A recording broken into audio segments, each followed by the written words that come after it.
Hello বন্ধুরা, কেমন আছো তোমরা সবাই? আশা করি সবাই খুব খুব খুব ভালো আছো। আমরাও কিন্তু বেশ ভালো আছি। তো আমি আজকে আবার চলে এসেছি যথারীতি গল্প শোনাতে। তো আজকে আমি গল্পগুচ্ছ বইয়ে রবীন্দ্রনাথ ঠাকুরের ছুটি গল্পটা পড়ছি। এটা কম বেশি কিন্তু সবাই জানা আছে, তাই না? তো চলো আরেকবার সবাই মনে করে নিই গল্পটা কেমন ছিল। তো কথা না বাড়িয়ে শুরু করছি, শোনো। বালক দিকে সর্দার ফটিক চক্রবর্তীর মাথায় চট করিয়া একটা নতুন ভবদায় হইল। নদীর ধারে একটা প্রকাণ্ড শালকাষ্ঠ মাস্তুলে রূপান্তরিত হইবার প্রতীক্ষায় পড়িয়াছিল। স্থির হইল সেটা সকল মিলিয়া গড়াইয়া লইয়া যাইবে। যে ব্যক্তির কাঠ আবশ্যককালে তাহার যে কতখানি বিস্ময়, বিরক্তি এবং অসুবিধা বোধ হইবে তাহাই উপলব্ধি করিয়া বালকেরা এ প্রস্তাবে সম্পূর্ণ অনুমোদন করিল। কোমর বাঁধিয়া সকলেই যখন মনোযোগের সহিত কার্যে প্রবৃত্ত হইবার উপক্রম করিতেছে, এমন সময় ফটিকের কনিষ্ঠ মাখনলাল গম্ভীরভাবে সে গুড়ির ওপরে গিয়া বসিল। ছেলেরা তাহার এইরূপ ঔদাসীন্য দেখিয়া কিছু বিমর্ষ হইয়া গেল। একজন আসিয়া ভয়ে ভয়ে তাহাকে একটু আধটু ঠেলিল, কিন্তু সে তাহাতে কিছুমাত্র বিচলিত হইল না। এই অকাল তত্ত্বজ্ঞানী মানব সকল প্রকার ক্রিয়ার অসারতা সম্বন্ধে নীরবে চিন্তা করিতে লাগিল। ফটিক আসিয়া আস্ফালন করিয়া কহিল, দেখ মার খাবি, এই বেলা ওঠ। সে তাহাতে আরও একটু নড়িয়া চড়িয়া আসনটি বেশ স্থায়ী রূপে দখল করিয়া লইল। এরূপ স্থলে সাধারণের নিকট রাজ সম্মান রক্ষা করিতে হইলে অবাধ্য ভ্রাতার গণ্ডদেশে অনতি বিলম্বে এক চর কষাইয়া দেওয়া ফটিকের কর্তব্য ছিল। সাহস হইল না, কিন্তু এমন একটা ভাব ধারণ করিল যেন ইচ্ছা করিলেই এখনই উহাকে রীতিমতো শাসন করিয়া দিতে পারে, কিন্তু করিল না। কারণ পূর্বাপেক্ষা আরও একটা ভালো খেলা মাথায় উদয় হইয়াছে, তাতে আর একটু বেশি মজা আছে। প্রস্তাব করিল, মাখনকে শুদ্ধ ওই কাঠ গড়াইতে আরম্ভ করা যাক। মাখন মনে করিল, ইহাতে তাহার গৌরব আছে, কিন্তু অন্যান্য পার্থিব গৌরবের ন্যায় ইহার আনুষঙ্গিক যে বিপদের সম্ভাবনাও আছে, তাহা তাহার কিংবা আর কাহারও মনে উদয় হয় নাই। ছেলেরা কোমর বাঁধিয়া ঠেলিতে আরম্ভ করিল।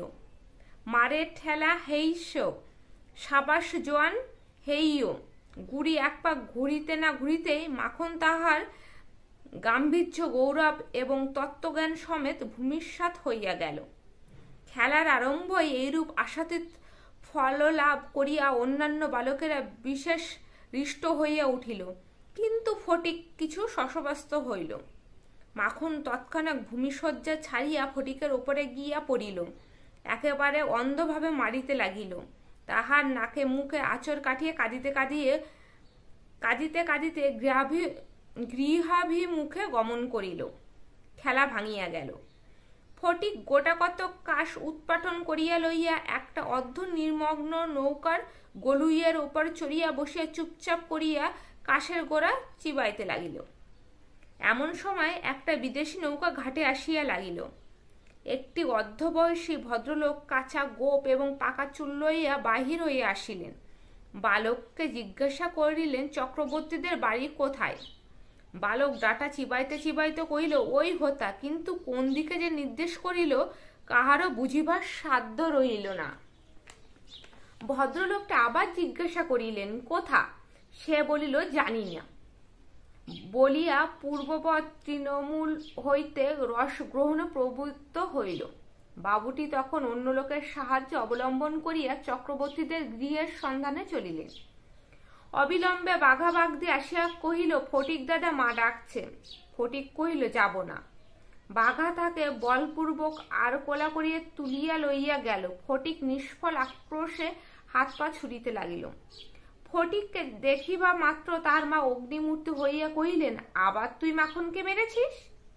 ফটিক কহিল, না, মারিনি। ফের মিথ্যে কথা বলছিস? কখনো মারিনি। মাখনকে জিজ্ঞাসা করো। মাখনকে প্রশ্ন করাতে মাখন আপনার পূর্ব নালিশের সমর্থন করিয়া বলিল, হ্যাঁ, মেরেছে। তখন আর ফটিকের সহ্য হইল না। দ্রুত গিয়ে মাখনকে এক সশব্দে চর কষাইয়া দিয়া কহিল, ফের মিথ্যে কথা। মা মাখনের পক্ষ লইয়া ফটিককে সবেগে নাড়া দিয়া তাহার পৃষ্ঠে দুটো তিনটে প্রবল চপেটাঘাত করিলেন। ফটিক মাকে ঠেলিয়া দিল। মা চিৎকার করিয়া কহিলেন, না, তুই আমার গায়ে হাত তুলিস? এমন সময় সেই কাঁচা পাকা বাবুটি ঘরে ঢুকিয়া বলিলেন, কি হচ্ছে তোমাদের? ফটিকের মা বিস্ময়ে আনন্দে আবির্ভূত হয়ে কহিলেন, ও মা, এই যে দাদা, তুমি কবে এলে? বলিয়া গড় করিয়া প্রণাম করিলেন। বহুদিন হইল দাদা পশ্চিমে কাজ করিতে গিয়াছিলেন।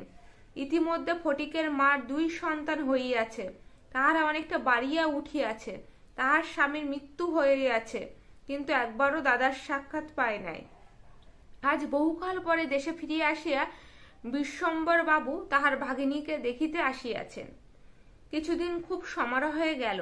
অবশেষে বিদায় লইবা 2-1 দিন পূর্বে বিশ্বম্বর বাবু তাহার ভগিনীকে ছেলেদের পড়াশুনো এবং মানসিক উন্নতি সম্বন্ধে প্রশ্ন করিলেন।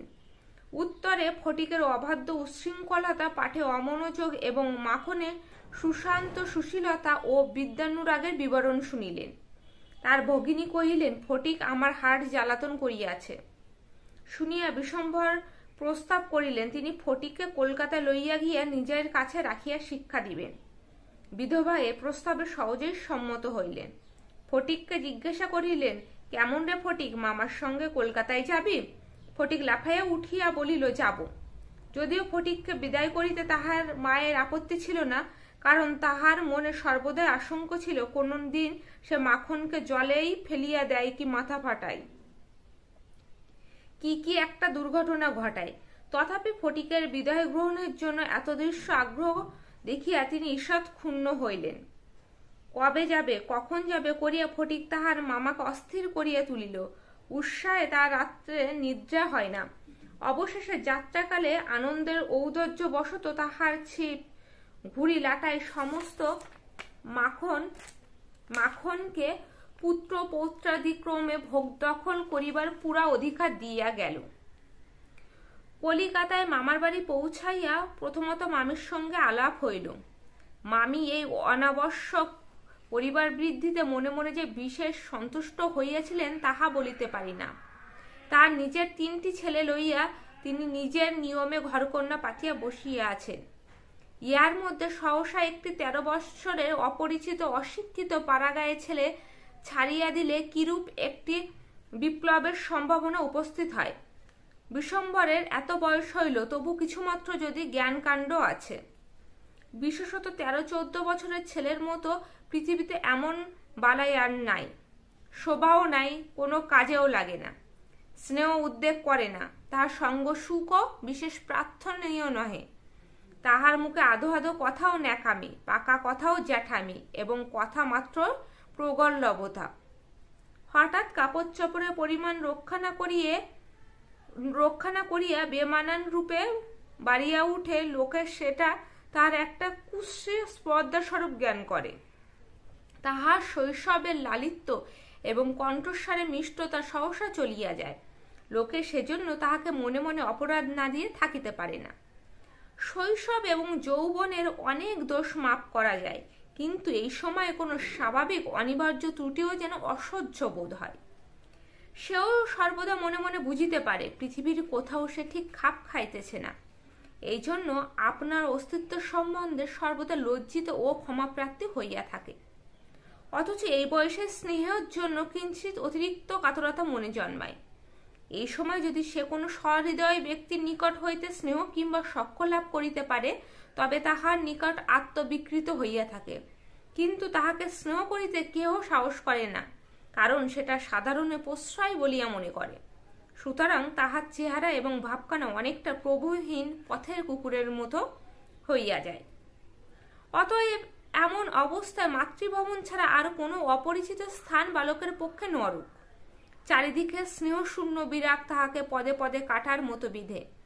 এই বয়সে সাধারণত নারী জাতিকে কোনো এক শ্রেষ্ঠ স্বর্গলোকের দুর্লভ জীব বলিয়া মনে ধারণা হইতে আরম্ভ হয়।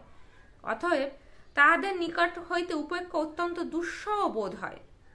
মামি স্নেহহীন চক্ষে সে যে একটা দুর্গ্রহের মতো প্রতিভাত হইয়াছে, এইটা ফটিকের সবচেয়ে বাজিত। মামি যদি দৈবাৎ তাহাকে কোনো একটা কাজ করিতে বলিতেন, তাহা হইলে সে মনের আনন্দে যতটা আবশ্যক তার চেয়ে বেশি কাজ করিয়া ফেলিত। অবশেষে মামি যখন তাহার উৎসাহ দমন করিয়া বলিতেন, ঢের হয়েছে, ওতে আর তোমায় হাত দিতে হবে না, এখন তুমি নিজের কাজে মন দাও গে, একটু পরও গে যাও।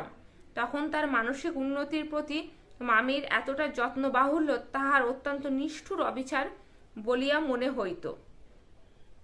ঘরের মধ্যে এইরূপ অনাদার ইহার পর আবার হাঁপ ছাড়িবার জায়গা ছিল না।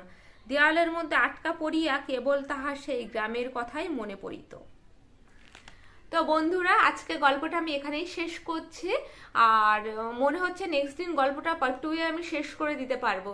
তো যদি বন্ধুরা গল্পটা ভালো লেগে থাকে লাইক শেয়ার কমেন্টস করতে কিন্তু একদম ভুলবে না। আর কি করবে, মুখার্জি ফ্যামিলি ব্লগসকে অবশ্যই সাবস্ক্রাইব করে রাখবে। তো চলো এখনকার জন্য টাটা।